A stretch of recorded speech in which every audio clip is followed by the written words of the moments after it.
We got this right here. What's your we got the reputation? scholarship right here. Yeah, we're gonna see that. We're gonna see. All right, the scholarship right here. Yeah, go on. It's recorded now. Alright, watch this. So the Can you tradition. repeat what you're saying? Repeat what you said just Hold now. on. Are you on? Yes. All right. Go back and say what you said. Right. So what I said is that in relation to Garfield being asked a question about the scholars he uses and the scholars' consensus. Issa the Blacktellect, I'm saying, is he taking into account that there may be, the academia he's talking about, have certain interests that they're paid for to look at certain things, write about them, and leave out other things?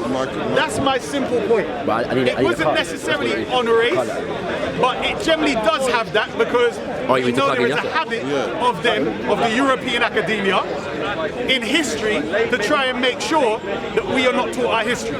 So let me just respond to that part. Little example, 2 seconds. People like Jared Massey, Godfrey Higgins, and these others wrote massive volumes about our motherland being the origin of civilization. When did that come to light? That was all up in libraries in the back room or something. Yeah, now it's being printed, or it's been printed for how many years?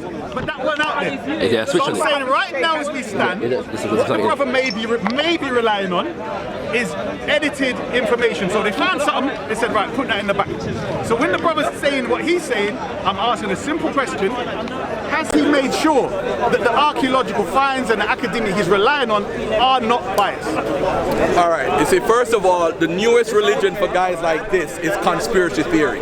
They rely on that to lean back on it so that you put doubt in the person's mind who's listening. He has not presented one fact in this conversation. What I am saying is the Exodus story we know is from the Bible. So if there's a root to it, we know where to go and find it. But guess what?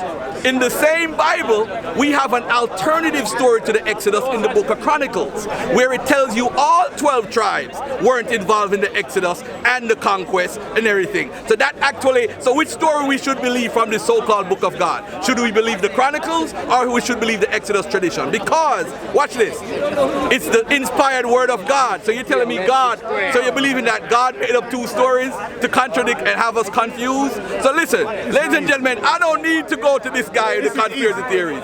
We go by what the evidence shows. Watch this. In Ezekiel 16, right? It tells us that that the Judeans came from the Amorites and the mother came from the Hittites. Watch this. The Amorites are the indigenous Canaanites in the Bible, in the biblical text, because we could tell in Joshua when they come out, they talk about the kings of the Amorites who live in the Canaanite. So how could the Israelites come from the Canaanites? Guess what? Archaeology proves it. How does archaeology prove it? It proves it when it looks at the pottery. The pottery has L on it. It shows the proto-Israelites coming from down the lower hills of Canaan and going up the upper hills, and they had the same tradition that the people had. So the same people in Canaan is the same Israelite. But when they write the book, they try to disassociate themselves from the Canaanites. That's how they trick us in the Bible. But the Bible does admit that the Canaanites are Israelites. Archaeology agrees with it. History agrees with it. So why am I arguing this guy about the Exodus that I don't know happened? But watch this. Hold up. When you turn to my book, in No Exodus, No Religion, you got to go to the sources, which is in the book, the good book. You will find where it shows, it shows that the areas where Moses said he comes out of, the people, that area was not inhabited in the Sinai region or in Canaanite until way after, in the 7th century BC. So if you're going to say that they're biased, why would Jewish Zionists send people to do work to contradict the Bible, which they are holding to for them spot in Israel? That don't make no sense. So your conspiracy theory got thrown out. Get out of here with that. All right. So, unfortunately, get out of here with that. Okay. No evidence. What source? Finished? Okay. Unfortunately, there are no Hebrew Israelites around who believe in the Bible to respond to him as though the Bible is the revelation of the Most High. My point is, hold on, well, hopefully you responded to my point. is that I don't trust the Bible either. And it's got more contradictions. So if you don't trust the Bible, why are you defending Exodus? Wait. Hold on. I'll explain. Is it easy? Are you top shot at this? It's easy, blood. Easy. No, I didn't interrupt you. Go ahead, man. I didn't interrupt you. Thank you very much. Hold on. Wait. Very easy. It is totally... Yeah, exactly. Misguided. But anyway, we'll deal with that. We'll deal with that in a minute. Is it? No, we'll deal with you in a minute. All right. In a while, yeah. Go stretching and do all your thing. Yeah, prepare yourself. All right. So as I was saying, the problem with Garfield's approach, and I like the fact he's mainly addressing the Hebrew Israelites, because they do believe that that book is the divine revelation and word of God. Obviously, as a Muslim, I don't have these two stories he's got contradicting each other. We have one story of Exodus and being in Misr, which they say is Egypt or Kemet. My point is that with your two stories, you would need archaeological evidence to confirm whether they're actually, which one is correct or not, or if they're both incorrect. Now, you've suggested that there is archaeological evidence that suggests that it's totally incorrect. I mentioned the finding of a mountain that's in Saudi Arabia in which a person who was of European descent claims that was the mountain in which the Israelites were there. So you trust that European? I'm putting it to you. So you pick and choose? Stop. I did not reject anybody's scholarship because they are European.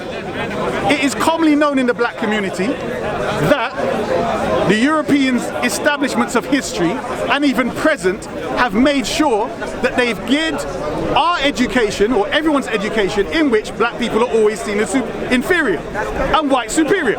Is that a conspiracy or is that damn fact? That's a fact. Right, and they've had all the books there. It's not like, well, they had to do the research. Again, I say we had Gerald Massey. We had Godfrey Higgins. We had all these other men who clearly stated their ideas that civilization originated with black people. Very clear. Was that taught in their schools? And this is in what? The 1800s. So it's not like, well, it was, some new thing that had to test. Right. They knew this. That's a question when you're done. Question. So yeah, the idea of it being a conspiracy, no, it's a pattern of their behavior. This is what they've done with others. Notice how when it comes to documentaries of Egypt and Kemet, what happens? They want to get some red-skinned somebody, mulatto, Arabic, even white somebody to represent them. When it's a Chinese documentary, they get someone that looks damn Chinese. When it's an Indian documentary, they get someone that looks Indian. Everyone else except us. So don't tell me there's no conspiracy with these damn monkeys against us. Thank you very much. Okay. Can I just say that the archaeologist is Anthony Browder? That's the archaeologist. Okay. Archaeologist Anthony Browder is working on Nubia from like the 26th dynasty, but he's not working at the time period. So I do acknowledge that. A brother who I love and respect, so I acknowledge that. But and by the way, there are other black archaeologists. You are right. Like my Hebrew teacher, his wife is actually an archaeologist who is working in Israel and deal with that stuff. So at the end of the day, I don't disagree with that. But what if she comes to the same conclusion as the others? Do we say it's true now because she did it? No, well, we can say that we can trust her opinion more. Why? Because she's black? Because she's black? You see, it boils down to that. Because they're more inclined to truth. So hold on. Ask your question. I'm going to ask a question. Maybe I missed this here, so apologies if I'm going back onto the already covered. I want more information on what this gentleman found. Right. So are you saying that he's seen something that suggests to him that there's evidence, or is it more, well, why are they covering this up, and possibly because they're covering this up, this could be some evidence? Is that what? No. He went there, videoed it. Yeah. And he found a mountain in Saudi Arabia. Yes. It's on YouTube. Yes. And he's like, this mountain. I named it, by the way. I was Googling. I would definitely get him. Let me explain this first, and then I'll look for it while he's talking. So, this guy who is European, so I ain't biased in who finds what, because they were marginalized.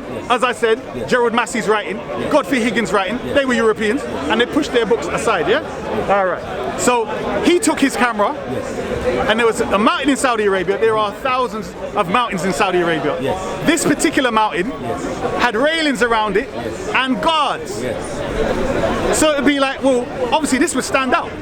You got a mountain here, look like all the other mountains, just rock and whatever else. This is being guarded, but it's not registered as an archaeological site. Why are they protecting this mountain? So the man, I think he sneaked another camera in, managed to get in there, so pretending he ain't got a camera, and found images of the golden calf. Apparently he found a rock which had 12 springs coming out of it, and he had like 12 circles where each tribe apparently gathered. And he has videos of these images? He has videos of all of that on YouTube. Do you get me? And I think it's like VHS type of footage. So my point is that when you have like a so-called marginalized information like this, it seems clear the pattern of messing with history is not changing. So when our brothers is using the Bible and finding contradictions in the Bible, that's not enough. But I'm not. Hold on. So let me respond to it. The issue is, ladies and gentlemen, the Exodus story is birthed from the Bible. Any other book that writes about it is making up their tradition on top of that tradition. So that's what we need to make clear. The story of the Bible is written around after the Babylonian exile, right? Which is the 5th century. Now watch this. If he's telling me that some guy goes there and we need to first of all look at the findings and have an evaluation. If he has to go on Google, or matter of fact YouTube, now that says a lot about where the information, I don't trust it at all. I don't trust it at all.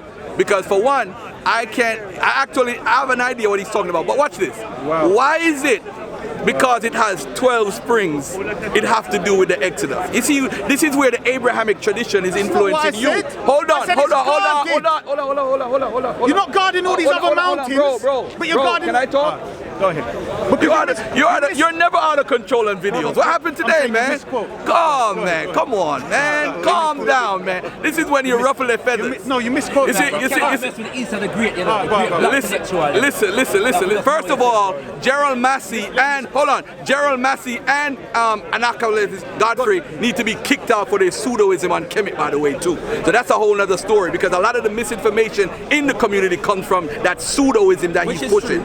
All right, so stop. Hold on. Stop. Hey, stop. Nah, rubbish. He's not wrong on that. He's not wrong. Stop. But not everything was wrong. Hold on. Let me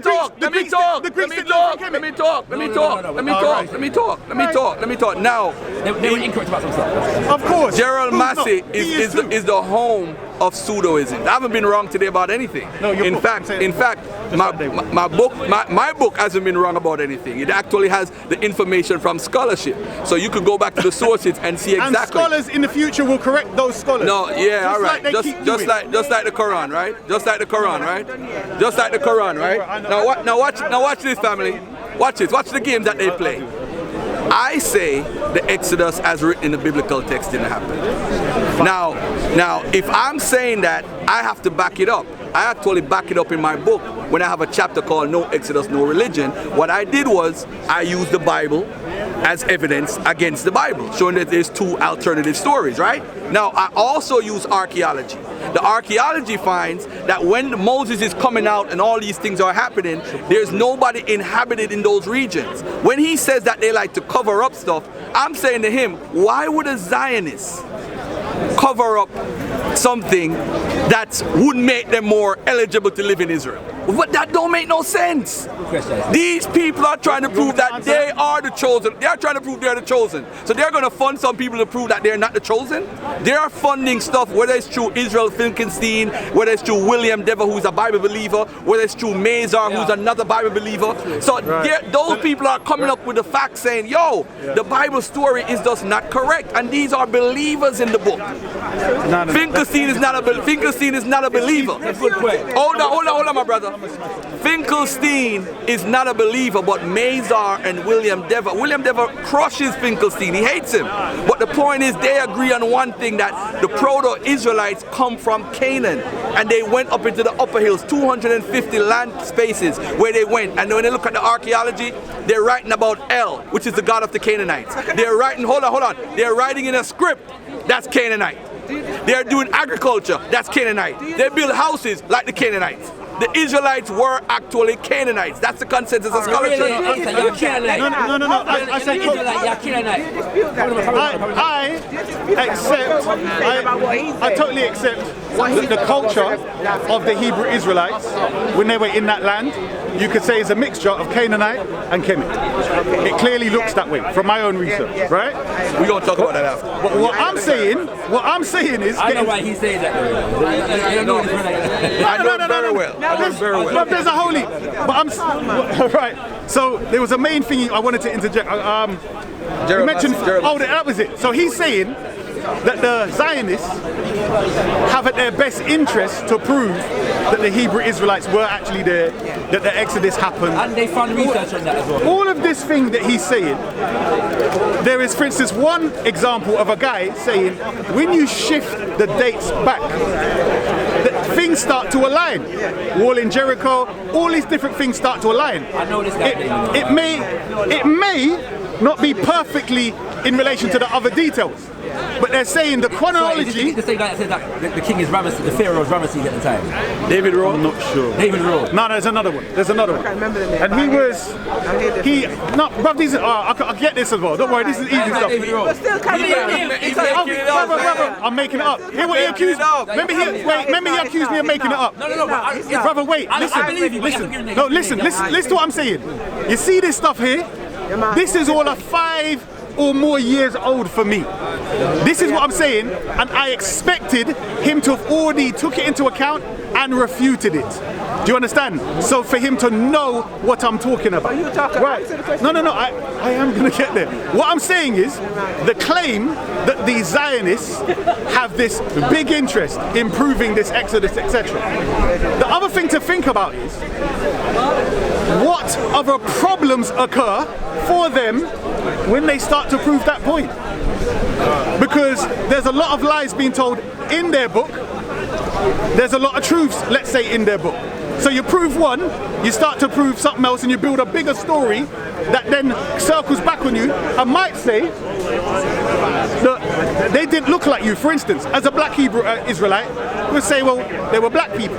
So if they find bare evidence and DNA to prove that the Hebrew Israelites were black, they ain't showing that to no one. If they find a load of findings of bones and DNA and whatever else. Conspiracy theory. No, but we keep saying, let's say it's a conspiracy theory. It's based upon facts. It's based upon what we know of them anyway. That's not evidence. But it's not evidence. I agree. No, it's not. But it's rubbish. He made it up. I say it's rubbish. He made it up. You know what? He made it up. But we know it's typical of their behavior. You see what the problem is? I object, Your Honor. Speculation. You see, let me say this. Let me say this. Let me say this. No, let me say this. Hold on. Wait. Let me say this. Let me say something. Hold on. He was definitely Wait. You need to No. Listen what I'm saying. Evidence. This is what I'm saying. You're making it up. Listen, hold on. Let me just say this. Their system runs like the police. Archaeology and so on is like the police. The same way how the police plant damn evidence is the same way they will remove damn evidence and make a judge or a panel conclude what the hell they want. But what I want you to do is answer him specifically. Right. And this is what I'm saying. I'm critiquing what he's solidly relying on to say it didn't happen. So I don't need to provide an alternative. I just need to say and prove. No, what? This is what I'm saying. If he's saying that the Bible contradicts itself, I agree with you. How does that disprove the Exodus? Because what he just said. Which was? What he just said about research and archaeology when it came Finkelstein finding? No, it's that you can see for the pattern from the L, that the proto-Canaanite moved from the lower hills to the upper hills. In the pottery, you can see in the language, you can see in the culture. You know how easy this is? You know how easy this is? It's also the fact that the Exodus story is based in the Bible. Yeah, so there's no. That's where the Quran got it from. That's where the Quran. This is why the Quran. This is why the Quran. Isa, I'm gonna deal with that. You believe that the Quran is the word of Allah, but chronologically, the Quran comes after the biblical story. Indeed, it does. And outside of that, right? You're in trouble now. What? And once again, and outside of the biblical story, there's not much other sources that validate that narrative. So his argument is that anything that deals with the Exodus story is building upon the biblical narrative, not any other narrative. Hold on. Yeah. Right. You keep saying biblical narrative. narrative. Yes. As though, hold on. The Old Testament narrative. Fine, that's fine, that's fine. As though there was a printing press. As though these people didn't carry oral tradition. The Exodus narrative. Wait. Right. The Mosaic narrative. Stop. That's fine. You have to come with something more That's than fine. that. Wait. When you're saying about this narrative, I'm saying the way that people used to carry this thing, if the Torah is kept in the temple, where Solomon had the temple, you think any Hebrew gonna read it? No, it's an oral tradition amongst them. Right, okay.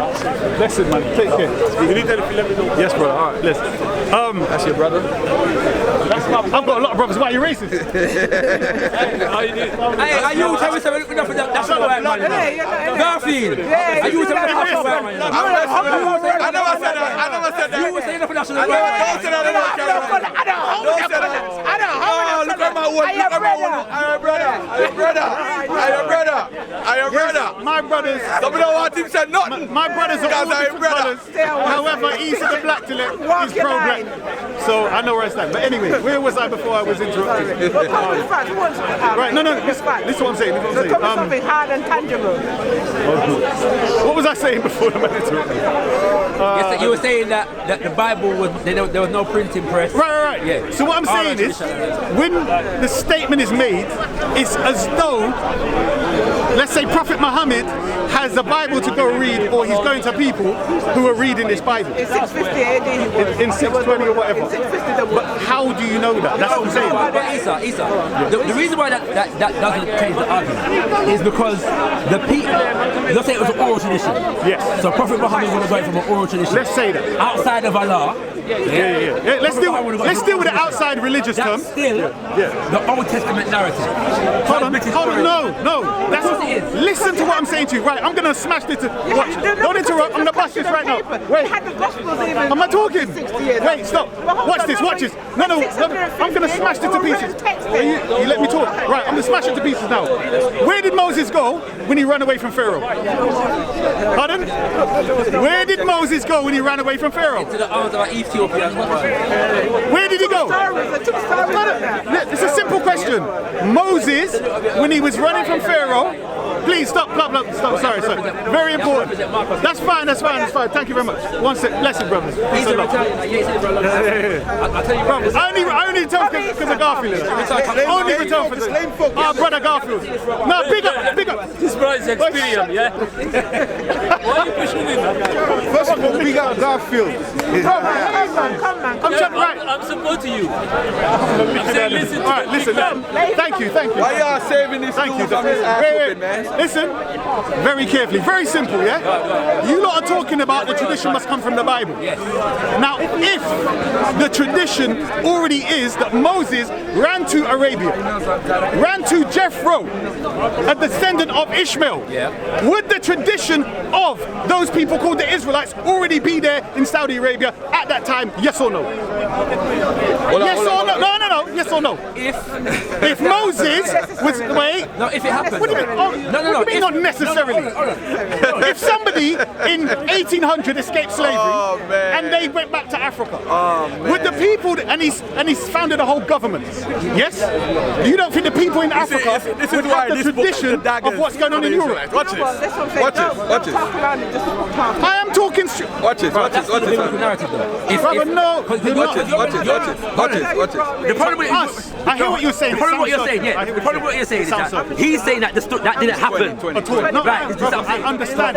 What I'm saying is, watch this, family. See, he knows he's done. That's why I want to interrupt now. He heard that. This is the dumbest shit I ever heard in my life. Can I go? No, I ain't finished. Right. So as I'm saying, what you're doing is here. Listen to what I'm saying. Whose man's is this? No, That's what I want to know. Listen carefully. Garfield brings some daggers. According to tradition, Moses went to Arabia, and he was amongst the descendants of Ishmael in Arabia, the black Cushite Ishmaelites. They would know what's going on in Kemet and have all the stories of them being enslaved, whipped, or whatever the hell's going on. Because Moses was what? A prince. Yes or no? Good. That's what the book said. That's the story. Wait, I'm saying that's right. So I'm saying you all are talking that Muhammad must have got it from them. I'm saying no. If the tradition amongst the people in Arabia already comes from their ancestors who met. No, sis. Let him finish. Let the dude finish, man. So We gotta respect it. Respect his knowledge. They've got the oral tradition from the people that Moses met and lived amongst, married the daughter of a prophet called Jethro in the Bible. They would carry that tradition. Yo, so you don't need time, man. It's like 20 minutes. Man. Because you lot keep interrupting me to save you. Right. So I'm saying they don't need to go to the biblical narrative to listen about no Exodus. And not just that, when he left, if he brought them to Saudi Arabia, to that mountain in Arabia, then the tradition would still be there all the time. With me, Islam. All right, the man was a Christian. You done? Go ahead. You know what? You know what I'm gonna say? You say what you want. The first thing we want to know, Mr. Riggs, whose man's is this? That's what I want to know. He said the Blacktellect. All right, watch this. Don't feel no way. In my book, page 63, it says, before the exile, no Moses. Scholarship says that the Moses, hold on, I'm gonna repeat myself. Okay, go ahead. Before the Babylonian exile, we don't find any references to Moses from the prophets in the Bible. What this is saying is that if Moses was a real figure, how is it the prophets of God, Isaiah, Hosea, all of them don't mention Amos, don't mention no Moses? They don't know this guy. But watch this now. Why do we say Moses is not a real figure? Because the bird story, for one, of him floating in the river has elements of the Babylonian Sargon story. Now the story, what the scholars say, you see, I deal with scholarship, I don't listen to people making up stuff. The exile is when they said the story of Moses was made up, because they made up the Exodus story. But guess what? There's an Exodus tradition in the Bible, Psalm 78, where there's no Moses in the Exodus story. So he's a later guy that's added to the story because Moses didn't exist. Go to Psalm 78, go to Psalm 46. Yo, my book got all of this in there. Is this guy joking? He don't even know nothing about scholarship. You got to, hold on, let me finish. You gave him 20 minutes, let me kill him some more. Let me kill him some more. Listen, ladies and gentlemen, the reason why the bottom line is he want to go back to Islam. That's why he's running to Arabia. He's not even attached to that area. So now, hold on, let me finish, family. Psalm 78, let me break it down to y'all again. There is an Exodus tradition where there's only 7 of the plagues, not 10. It shows that the story evolved. Someone made up the story and it evolved to 10 plagues. Yes, I like the story. Yeah. So now, when we talk about Moses, you see, the problem is these guys who follow the Quran, I respect y'all, I love y'all, y'all my brothers, but the problem is you took Moses and Abraham from a Judean tradition. And what you didn't know is those were eponymous ancestors. They never existed. It's part of what you call, my brother, in academia, etiology, where somebody says, okay, I'm from Brixton. I'm from a guy named Brixton, but Brixton didn't exist. So you say you come from Brixton if you grew up in a Brixton. Simple as that. But Brixton is not a real guy. It's called an eponymous ancestor. Very African. So etiology, family, is what the writers of the Bible are doing. You understand? So Moses is not real. Aaron is not real. Abraham is not real. But what these people did is that they rewrote and rewrite their history because they used to write on scrolls. He said there was no printing press. How dare he says that? And we have manuscripts from the Dead Sea Scrolls, 200 BC. We have a record of them writing a story and somebody copying it into Greek.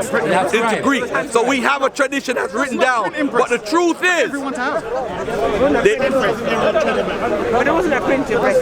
Different subject, that's a different subject. Oh, you want to talk about Cheddar Man? Leave that alone for a minute. A different subject. Oh, we deal with that in a second. Different subject. Different subject. My man, you coming to save him. It ain't gonna work though. Oh, bro. Oh, okay. He don't. That's why I said, whose man is this? Somebody need to come get him. But the issue is, look at it. Look at him googling. The reason why he's googling. The reason why. Listen. I got the sources right here. I don't need to Google. My book has it all. Everything that I've said today is in this book. So anytime anybody want to talk about Moses and Abraham, go to this book.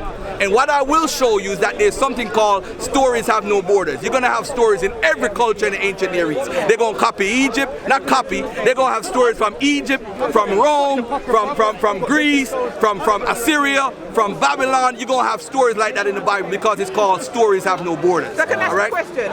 Do you agree with what he's saying? Alright, got you.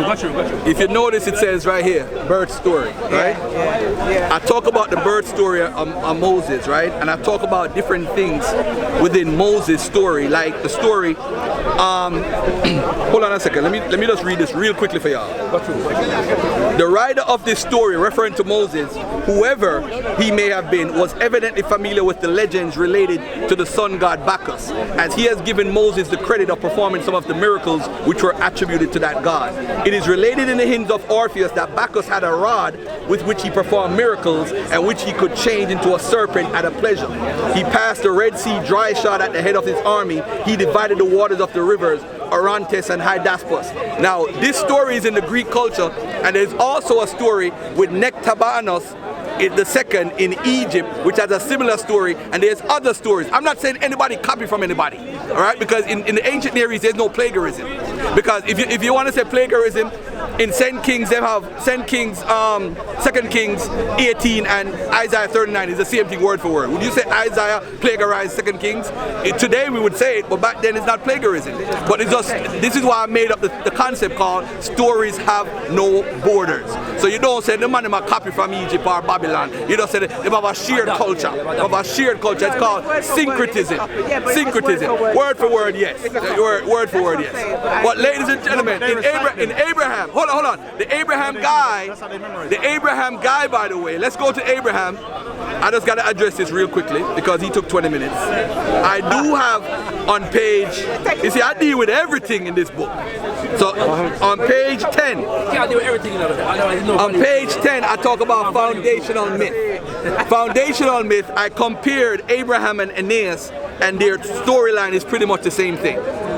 It's pretty much the same story. A man leaving an area and started another area and say he was supposed to be promised a land and everything. So we have that same story of Abraham. This is why I know these people are myth. They are myth. You attach Shakara, I'm going to name a place named Shakara and say Shakara originally come from Deso. And that's where him come from. And that's where Egypt comes from, the tribe of Shakara. It's called the eponymous ancestors. But listen, ladies and gentlemen, Abraham and Moses are not real people. This is why you can't find them in archaeology. You can't find them through nothing in history because they don't exist. Even when they run for the Ebla tablets, the Muslims them love run for the Ebla tablets and never read it or never read the studies on it. Now, nothing to do with Abraham. But what they do, ladies and gentlemen, the Muslims love to run to Arab. These black guys who claim Islam, they love to run to Arabia. You from over here, deal with over here and say you come from West Africa, but you want to run go to Arabia. You have no connection. I just had to say that on the record. He's confused. Just to say something. Isa, is your argument that Can I just quote these people? Right, so one of them is called The Exodus Decoded. This is foolishness. Oh, that's big. Oh my! I could refute that off the top of my head. Hold on. In this book. Afterwards. That's what I said for him to do. Right. Pronounce it. Simcha, that was Simcha Jacobovich. I'm Exodus decoded. Simcha Jacobovici. Okay? So the Exodus decoded. I am not saying. Oh, you switch up now. Stop so why you bring it up now then? Right. Oh my God. I asked him a question. Is this guy a joker? So is this the brother that went up in the mountain? No, that's the other one. This is the next one where I said chronology. Okay. Right. So I asked him a question. Has he, in this book, done the research on that and refuted it? So why is he trying to pretend that I've said this guy is 100% correct? In here, I'm not saying that. I've asked him a simple question. In your research, have you taken into account that these people have said this? And they do not belong to the standard academia of this biblical narrative. Do you understand? They're not recognized and their findings are not recognized. If he's saying he's looked into it, maybe he's refuted it, or someone else has refuted it, fine. This one here, you've got some issues with it. Even David Raw, he's on a similar line to this one here, right? But the guy who went there with his video camera. I'm saying, one question. what's I'm sorry, I don't want to interrupt. What? Just this one bit. David Roll. You said David Roll is in line with like that. It's similar because independent type of research. No. I'm saying I'm saying in relation to the chronology being wrong. I'm saying when it comes to that. Shakara would kill you. Well, let's see. No. What I'm going to say is the Egyptian chronology, the most updated research on it has been done by Robin Walker in the book When We Rule. And he puts it back a lot further than the rest of them. So you have to check that. Hold on. Don't help him. No, but hold on. What's that got to do with this? Hold on, finish the point. Hold on, Shakara. Hold on, Shakara. Let him finish his point. I want him to finish his point. Right. See, that he interjected. No, but I've got to finish your point. Go ahead. No. Because I've got to respond to what you just said. Yes. What has he found or presented that would suggest what this man is presented is wrong? It's a very complicated process, but basically it's about collating all the different chronologies. Yes. And debunking some. And this to do with the King's List. The King's List. Thank you. The various different King's Lists. Right. And seeing what's viable, what's not viable. He's not claiming that what he has is conclusive. Hold on, Shakara. This is what I'm saying. Let him finish. Let me break this up. Let him finish, please. Let him just finish. I want him to finish. Right. Okay. Let's want him to finish. So as I was, can you read on the first one I sent you? The name of the guy, whoever it is. But basically, he went to. I think he says Mount Sinai found in Arabia. Basically, is that. If you can, no, that's the guy I just quoted. That's someone else. Okay. So his main thing is chronology, but he also is saying that there's a sequence of events. About Allah. No, that's the mountain. Put it this way. The long No, Shakara. Let the man finish. Right. That's what I'm saying. All right, let me ask you this. You're familiar with Sim, whatever his name is, Jakubov or whatever, right? You're familiar with him. I forget the Russian, you know. Are you familiar with the other guy that I'm talking about that went to Sinai? Not David Rowe. Are you familiar with the other guy that went to Saudi Arabia and found these railings around a mountain and armed guards? Are you familiar with that? I'm familiar with it. Okay. Well, with the video itself. Not with the video. I'm familiar with it. What? Do you know his name? I think there's an eminent.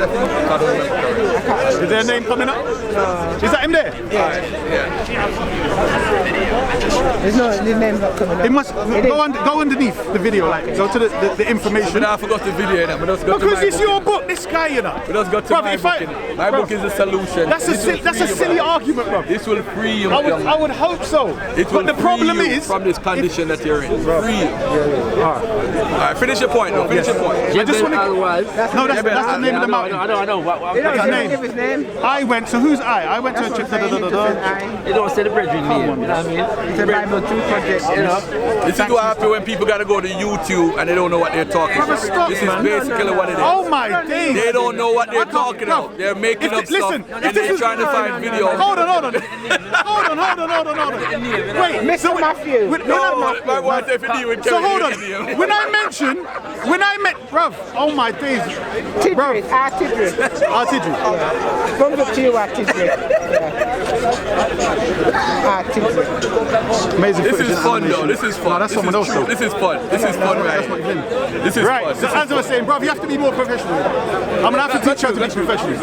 Because what my point was is if you're gonna write a book allegedly refuting something like this and you haven't dealt with simple things that are available on YouTube.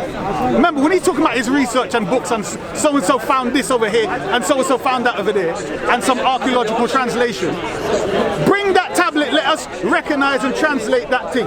Because Dr. York, for instance, said he translated what the Enuma Elish and all kind of other things they said they translate, and that means there were UFO up here and all kind of things. So when you're translating any ancients, people that translate Kemet and tell you about alien that come down and Neteru are aliens and all kind of things. Don't tell me about your translation of archaeological garbage in relation to video footage in today's time of a mountain here and now. You're bringing people translation that this could be Abraham or the Abrahamic story come from this as a rip-off from here, there and everywhere. Fine. Can you read the language to determine if you were challenged on those things. You're relying on other people's translations.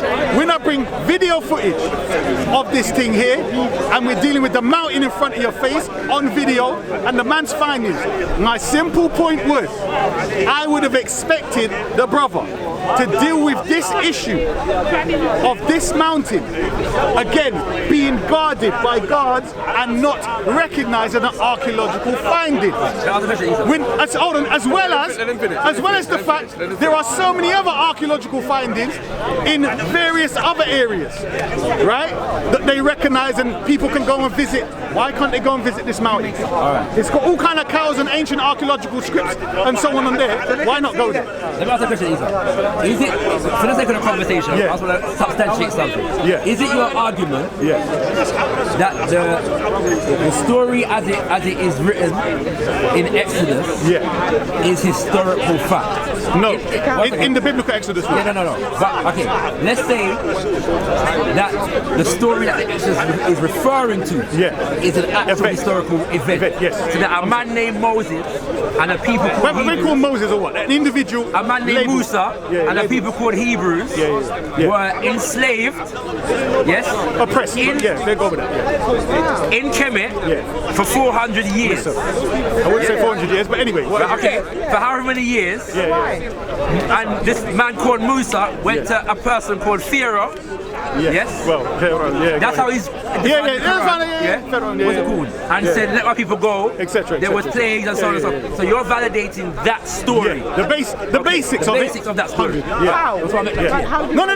In this debate, I'm not. I'm saying you asked. Listen, stop. I'm saying my argument is irrelevant to what I personally believe. I'm saying as a critic. But are you not challenging him on the Exodus thing? Listen to what I'm saying. As a critic of his book or a questioner of his book and his research, does it make any difference whether I'm an atheist? No. Exactly. So I'm saying my personal belief should not mar anything here. If I brought a piece of evidence, which is on YouTube, video evidence, he can't bring the original script of these stories which say this is where the life of Abraham was copied. This is where somebody else backers had a stick and it turned to snake. He's relying on someone else's translation. I'm not saying it's true. I'm not saying it's not true. I'm not saying it's accurate. I'm not saying it's not accurate. What my point is... What are you saying then? Brother, listen to what I'm saying. I'm saying your foundations are weak as hell in comparison to... In comparison to archaeological evidence of a mountain today, which according to you don't know about. Blimey, heck, how many times I have to say it?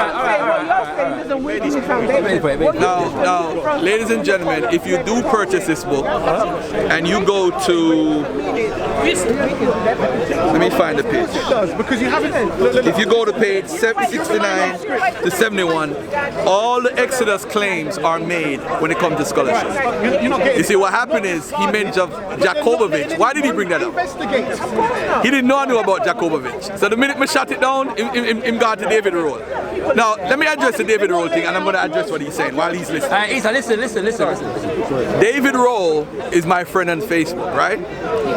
David Roll says that Ramesses should be dated during the time of the 10th century.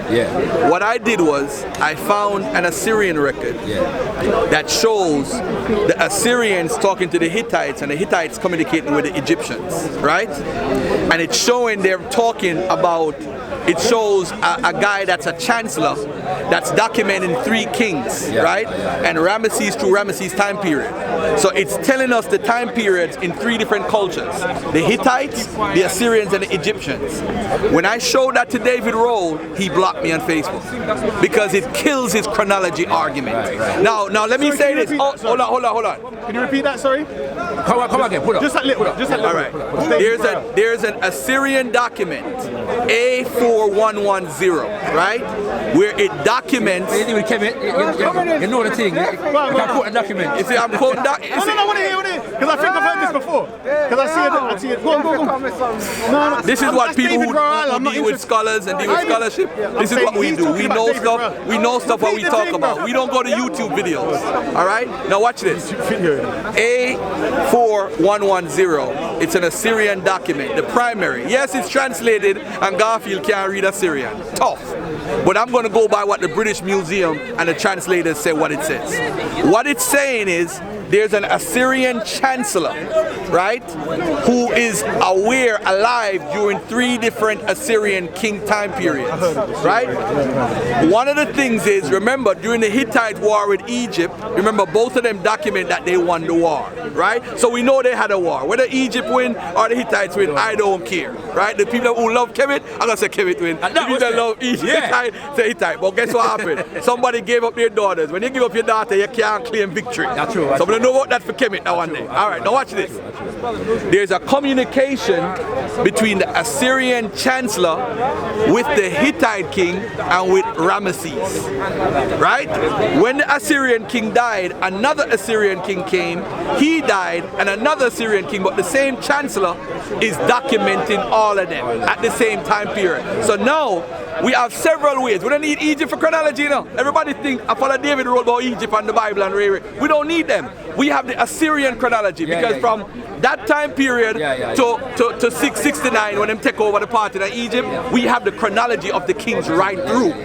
So we don't need Kemet. But what happened is you have something called contemporary sources as far as a king when a king was alive. So if King Shakara is alive 2021, we know say King, my brother right is a King Isa is alive 2021, no, and then we use, and then we say, hold on. Keep giving it back to him. He's a chancellor. A chancellor, you know. So Garfield now is the chancellor, and these 2 kings are fighting, right? So Garfield is documenting it. So we know that they're alive in 2021 because they are contemporary.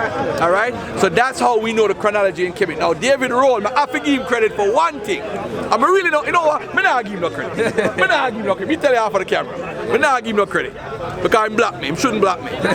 So now, once you prove that the chronology is wrong, and I love the fact of independent researchers because we're all independent researchers on our own, but we're using other people who are experts in the field. I use only experts in the field for whatever I talk about, because if somebody come at me for something, I'm saying, hey, all right, go to Fingerseen, go to Mazar, go to Devers. That's what you got to do when you're writing a scholarly work, because you're not the expert. You have to refer to somebody who's an archaeologist, a historian, or a linguist, or whatever. So I agree with you on the point that I'm not a linguist. I have to go to an expert who's a linguist and see if all the linguists that I look at agree with the same translation, then me use the translation. So I agree with that. I can't read it, but there are experts who can. All right, now watch this. That's David Roll. About the YouTube video and what you call it. What happened is the mountain one, the one with Jacobovich first. That guy. That's the chronology. He was refuted by a guy, a Philistines experts, right? Eric Klein and them. They actually refuted the argument that he made, Jacobovich, and step by step. It's in Bible archaeology, actually. You could go to Bible archaeology. It's actually on there.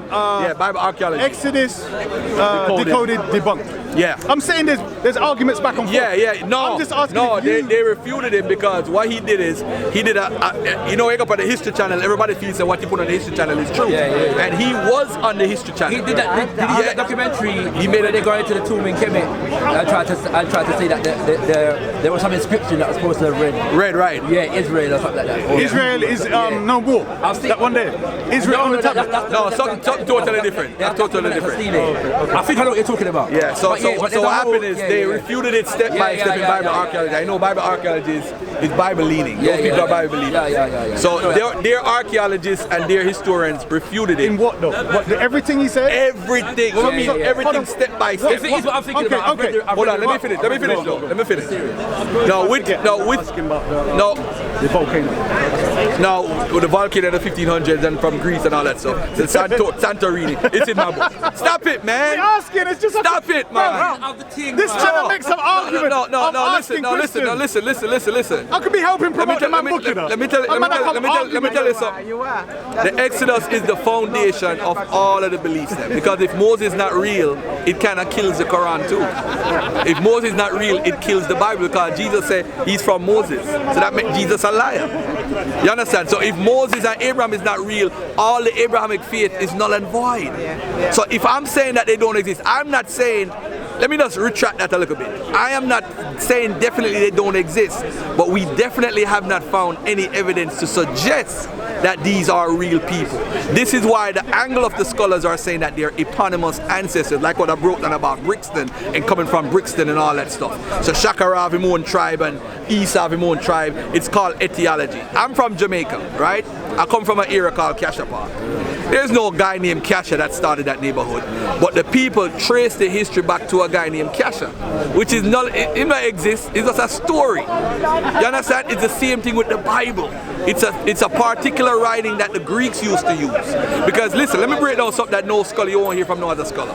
There's something called synchronistic chronological writings. What that is, the Bible is written in an order where it's telling you A happened, then B happened, and they're trying to coordinate it like it's history. No other writing exists before that except from the Greeks. Hectaeus of Miletus or Herodotus, they would write and split the people up into 12 tribes. Because remember, the Greeks were the first to write about 12 tribes in history. You understand? When you look on the Assyrians and when them going to Arabia and transfer the people from Arabia to Israel, right? Which I'm sure you should know that they transferred. This is probably where the Ishmael tradition probably injected into the biblical text, because those people from Arabia came into Israel. You understand? So when they came into Israel now, they might have had a tradition. Therefore, when you write in the Bible, you have an Ishmael tradition and you have another tradition. Maybe, I'm not saying that's what it is, but maybe that's where it comes from. Now, as far as the Moses tradition, I just showed you and told y'all to look in my book and say that Moses is not written about before the exile by the prophets. If he existed as an individual, the prophets would write about him because he's the most important guy in the religion. He's the most important. So you would refer to him, but they're not talking about him. Plus, there's an Exodus tradition in the Bible that there's no Moses and it's only 7 plagues. So that's telling me if it's only 7 plagues, when did it get to 10? You see, them are the things you have to look on from a textual analysis perspective. What's the quotation, sorry, of that verse, 7 plagues? The 7 plagues, Psalm 78. Psalm 78. Psalm 78. But no, does it say there's only 7, or was it referring to 7 plagues? It only referred to 7 plagues because if you look at the dating of the Bible, which is a whole other textual analysis and textual criticism type of argument, which we don't need to have, you'll see that when they date the Bible books, most of the books and most of the redactions take place after the Babylonian exile. Because there's a tradition in the book, right? If you look in Nehemiah, Ezra, and in Isaiah, right? These are some of the late books after the exile. Isaiah 66 is what considered Isaiah 3, right? What happened is, you see a tradition where the people coming from the exile saying that you people can't be Israelites because you don't have the book. The book they're referring to is the Torah, right? The people in the land now in Judea is saying to the people who are coming from the exile, saying that, no, we own this land because we come from Abraham. So there's an Abraham tradition versus an Exodus tradition in the book. So that's telling me these people from Babylon coming into town now and say, yo, we come from the Exodus. But the Exodus story was inspiration for the people by the rivers of Babylon. It was inspiration for them, saying that look what God did for us with the Exodus. It was a storyline they created. And that's so how comes the people in Abraham, I said Abraham, they come from Abraham, don't know nothing about the Exodus tradition.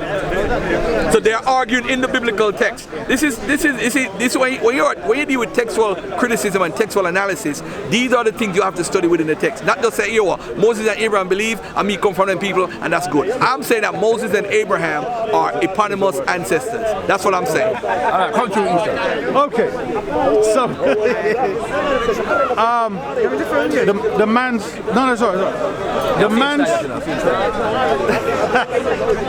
the man's name for some reason ended up there, but the video is called The Real Mount Sinai Found in Saudi Arabia. So that's on you. Yeah. I was going to ask if it's Mount Sinai. They call it. But what I'm saying is, that's what I expected, brother. I don't know if he dealt with it in a book, in another way, but I would have thought that would be something. Volume 2 are coming up. All right. So every Exodus claim, every Exodus claim, Amazon in this book. On his where's your book available? It's available right now. That's everyone. Where? When that's only volume. Amazon. And my books. Yeah, you got a website. It's in 10 different bookstores and it's on my website, Brother Garfield University. But if you're abroad though, is this brother a Muslim? Nah, he's a Christian. A Christian. Just put in That's the video, yeah? That's one. There's another. Yeah, that's it. So we're looking at a video. That's the mountain they were talking. And we don't know the man's name. And we're still having this conversation. Stop, man. Stop. This guy going. Oh no. Isa, listen to what I'm saying. Come on. No.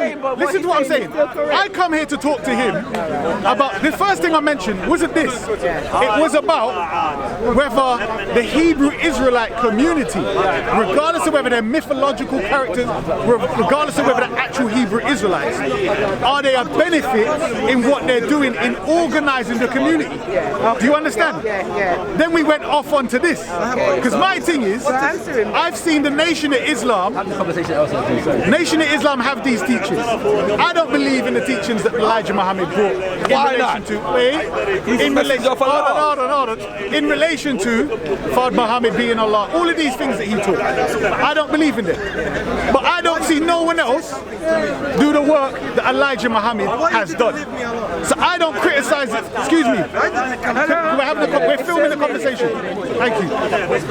So I'm saying, I don't go around trying to criticize, despite the differences, when I see what they're doing for the black community. You're just being critical. I'm saying that when I'm looking at...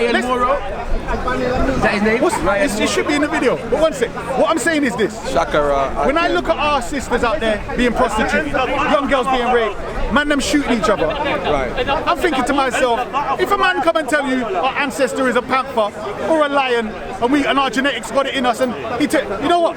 I'll be real with you. If he tell you a bag of garbage and it stop you from raping children, it stop you from selling drugs, till we get up here and then we can start looking into, well, what's the real truth of that? I'm just saying from where we are, and my observation of where I was looking at Nation of Islam and Dr. York saying this is the thing, then I found out, you know what, there's a lot of contradictions here. But then when I look at what are they doing in the community, I look at others where people are going into their religion and it might be more in line with the truth, but they're cooning. Do you get what I'm saying? So therefore, that's why I'm reserving more criticism. So I'm saying with the brother now and the Hebrew Israelites, I think one of the first questions I asked him today was, how does he feel like, let's say, if people stop following the Hebrew Israelite community, what's the alternative? Do you get me? Because I'm saying the Hebrew Israelite community seems to form strong families. I believe in polygyny. You know, I feel that's one of our main solutions to a lot of problems.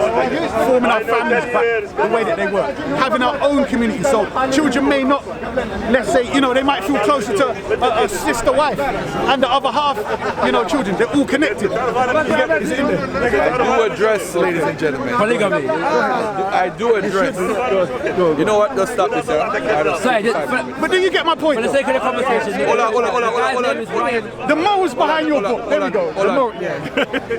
But I appreciate anything. At the back, I do have where do we go from here, and I do address what they should do. I don't tell any Hebrews that like to stop beating it, but I show them how they can represent in the community better, so we can look at them differently. Can you give a little overview on that? Let me read this. Give a little overview. A few tales spring to me when I think about black Hebrew Israelites. During the height of the Black Power movement in the 1960s, Ben Carter, alias Ben-Ami, decides he does not want to be a part of it and chooses to leave America for Israel. In the 1970s, a young black guy claiming to be a black Israelite shot and murdered Martin Luther King Jr.'s mother in church. In the 1980s, we learn of a black Hebrew Israelite organization that abuses women and children, and the leaders are caught and imprisoned. We all remember hearing in the 1990s about the black Hebrew Israelites predicting the end of the world in 2000, and we all know how that played out. As bizarre as these instances may seem, they do not represent the black Hebrew Israelites as a whole. In generally, black Hebrew Israelites are productive, law-abiding people. All right, I'll move on. I gave 3 things that they could do collectively. Empowerment in the economy, which I said approximately 15 to 20 fintech companies have recently offered $100,000 in credit to businesses that have shown that type of money intake for the previous 6 months. You may wonder how these brothers would be able to get such access. It's simple. When you have a well-coordinated strategy, if 1,000 brothers from these groups each put $100 in a business bank account, the monthly total would be $100,000. In the 6 months, the company would have access to more than 1.5 million in financing. With that kind of money, you could talk about real estate, farmland, schools, opening your own supermarket and creating a modern day Black Wall Street. Purchasing an abandoned town makes sense if you want to create a country inside of a nation. Political cooperation. Many Black Hebrew Israelites are wary of getting involved in politics. Forming a political action organization to promote politicians who share the beliefs of the Black Hebrew Israelites would be ideal. You could even promote your own candidate. A Black Hebrew Israelite credit union. Once again, numbers enable you to accomplish a great deal. Forming a credit union enables you to lend money to people who would otherwise be denied credit for automobiles, houses, and other purchases. It is not a tough job as long as you have the numbers. All right? For the sake of the conversation, the guy's name is Ryan Morrow. Morrow. M-A. He's a Moor! Moro! You see, I'm taking the mic. It's a Moor! Stop it, bro. M-A-U-R-O. But I agree with Garfield, they misspell the thing so they can hide the truth. You know what I'm saying? So it should be M-O-O-R. No, I'm joking. But yeah, it's M-A-U-R-O. Yeah, right. That's in relation to the deconstruction of the foundations of their beliefs. Do you get what I'm saying? Like, you're saying, well, as Hebrew Israelites. You say you're Hebrew Israelite, you know, you can't say them, no, you know, you have to say listen. No, because I'm very objective. No, listen. You have to use the right pronoun. No, stop. You have to use possessive Listen what I'm saying. If you're debating me on my foundational thing, then it's just straight refutation for you. But what I'm saying is, I have to, and I intend to, discuss with you on what you have in your book.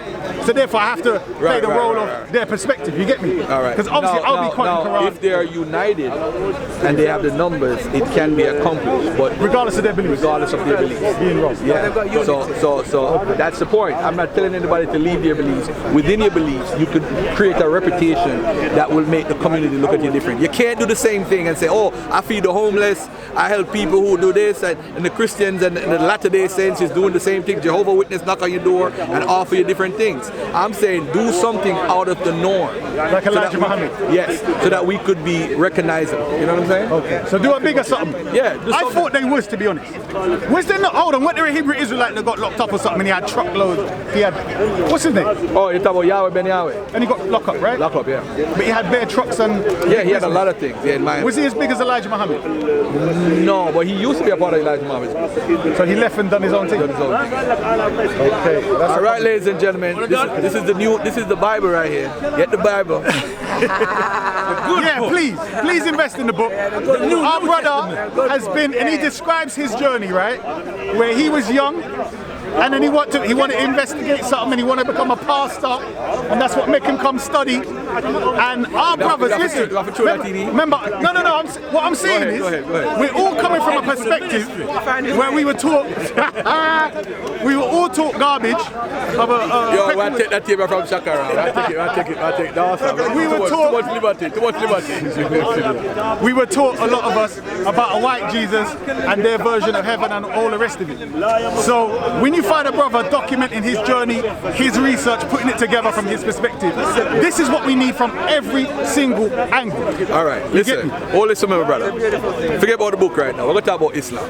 Oh no. Brother, stop it. We're going to talk about Islam. No. We're going to talk about Islam. Brother, leave that. You can't do it. We're going to talk about Islam. You said you were going to come from an African spirituality. You said you were going to come from an African spirituality. I was going to come for it. When you're ready, yeah, you said, I want to go, you said we'll get to that in a sec. So I start searching out and something there. So when you're ready. You was getting ready. That's what I'm saying. Garfield, Okay. want to cut you up. You two are freezing. My fingertips are freezing. The gloves in the pocket. Put the umbrella down, put them in your pocket. It's giving me finging. There's no pocket. It's just finging. Oh, you don't have coat and no pocket? No, it's just... Yeah, what I really wanted to get to. Oh, no, are you a Pan-Africanist? Would you say, like... Yeah, at heart. Black I'm not wishy-washy. You know, I said, oh boy, come for Garvey last night, and this morning I had to be on the live stream with Brother Sanchez. I just heard about today. I don't know who this guy is. I heard about it today. Yo, I had to go on and break down Garvey, man, because You see, a lot of people don't know nothing about Garvey. But is it now that he is. But the problem is when you say about white folks putting out information, you got to be careful when you say that because 99.9% of the information that we have, that we talk about on a daily basis, come from white folks. So we can't say that. What we got to do is this. Hold on. Watch it. When you look at the 1800s, the 1900s, even beyond, sometimes in the 2000s and beyond, you have a lot of biased scholarship, but you also have something. This is why I rely on the consensus, because the consensus deal with believers and non-believers. That's why I hold to the consensus, because I deal with what the majority of the scholars hold to. And the reason is that don't mean they can't be wrong. Right. But I'd rather stand on what the majority stands on than don't stand on anything at all. Why would that be though? Why would that be when sometimes in history, we're not talking about history. Stop. Wait, recent history. The one, so here's an example. Let me hear. It's important. No, because you asked me something earlier. No, you've been quite. Hold on, sis. Let me finish that point, please. This is because the video flow. Hold on, sis. Okay. Right. Hold that thought. It's modern day and it's European. Okay. They were saying that the majority of the scientists and physicists at the time were against Einstein's theories. Now they're saying when Einstein made that breakthrough, he was the one who was right and all of them were wrong. So if we followed your methodology of going with the consensus of majority, we would have been still mash up and back. I'm saying throughout history, it's mainly been the minority that were correct, that were oppressed, that were ridiculed. What about what the evolution man name? What name? Darwin. They were ridiculing Darwin. So what? You're gonna say the most? You're gonna say the most, bro? Tell me. You're gonna say the most? I'm saying breakthroughs.